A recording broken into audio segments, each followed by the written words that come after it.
Okay, let's have another look at histogram as polygons with group data. So here's an example of a histogram with group data. What this column has got is that represents any scores or any weights between 60 and 70 kilos. So there must be 2 people who weigh between 60 and 70.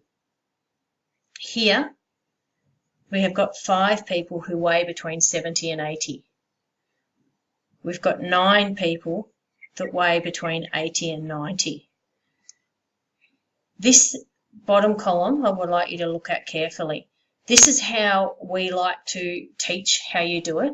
So we put the scores between 60 and 70. So we put the outer boundaries down the bottom. We don't do what sometimes we see in the textbook. Instead of putting the 60 and 70 there, they put a 65 here. Instead of put the 70 and 80 there, they put the 75 there. You'll see what I mean showing you below, because the way they've done it below is not how we like to do it. So with worked example 12, there's 40 people interviewed regarding the number of hours per week they spent watching TV. The scores are listed below. The first question says, what is the range? Remember, the range is the largest minus the smallest.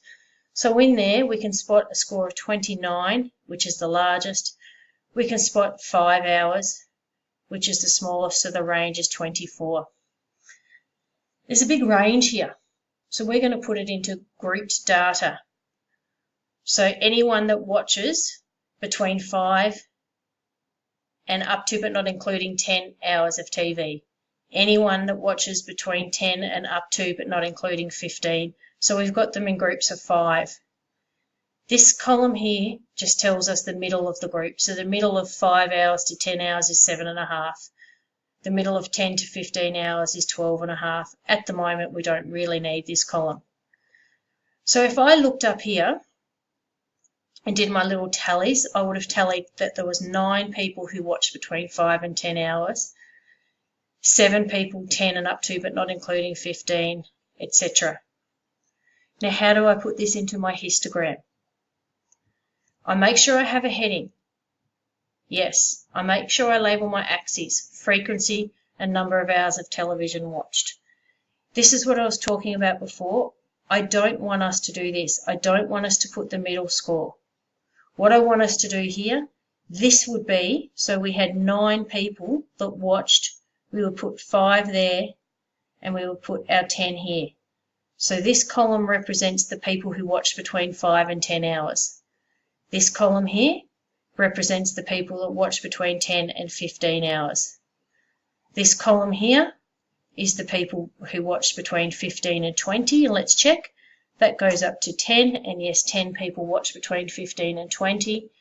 This column here would be people who watch between 20 and 25, and that was 8. And then going up to 6 here is the people who watch between 25 and 30 hours of television. So once we have got our grouped table, right, which we got from this data here, and we put it in class intervals of 5, once we've got our group table, that's how we do the histogram. Well, please remember what you're going to put down the bottom here. All right, so again, not this. Our polygon, again, is we put a dot at the middle, top middle of each column, top dot, dot, a dot in what would be the middle of the next column, a dot what would have been the middle of the column before, and you can see that our histogram is joining the dots. That's just a quick go over of a grouped data histogram and polygon.